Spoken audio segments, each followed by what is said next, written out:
Hi there. I just want to start by saying, I am a proud anti-Zionist Jew. We do exist. Thank you. And yes, I am. Okay, well, it's fine.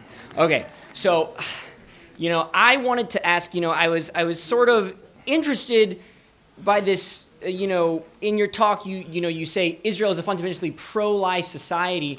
I'm curious, how is Israel a pro-life society if at the same time you're also saying that Israel should prioritize winning this war over both protecting civilian lives but also the lives of the hostages? I don't understand this. It feels like a contradiction to me because, if you're saying that, we should risk more civilian lives, haven't we seen that, in the U.S. war on terror that ISIS originated out of our ground offensive to eliminate Al-Qaeda, right?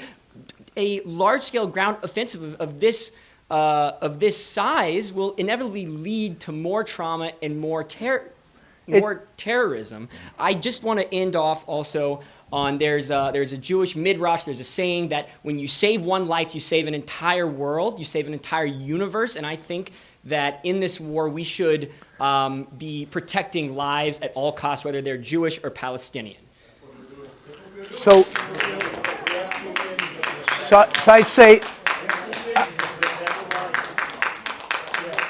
so first, I'm not going to get into it, but your interpretation of the rise of ISIS is completely wrong. And happy to cover that another time in terms of the history and what led to the rise of ISIS. I've written about this and talks about this a long time ago.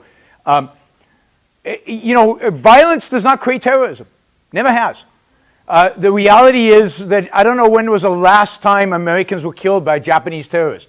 We dropped 2 nuclear bombs on them, and yet they're our best friends. How many of you fear going to Germany because those Germans are going to kill you because when they find out you're American and you're part of the people who flattened Dresden? They don't.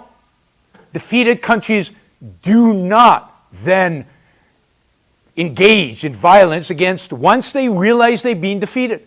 Once they realize their way of life was wrong, and the Palestinian way of life today is wrong. It needs to change, and they need to come to that realization.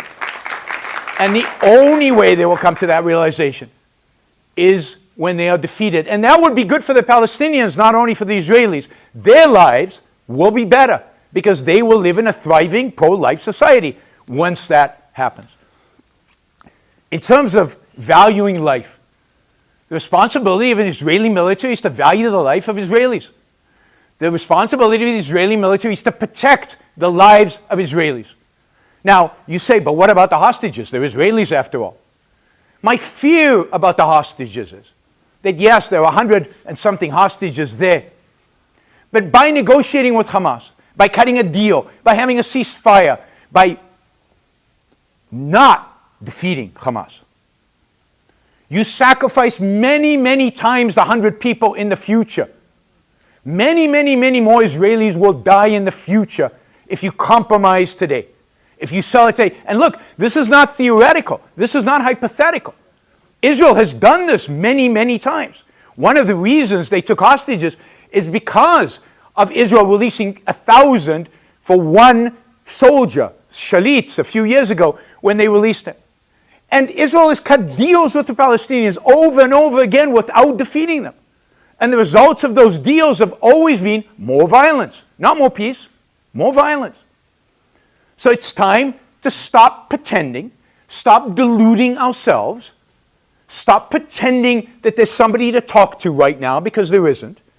And it's time to change the dynamics. And October 7th, with the horror that it is, presented an opportunity to change that dynamics. Unfortunately, I don't think that will happen because I think your view will win out. Fair.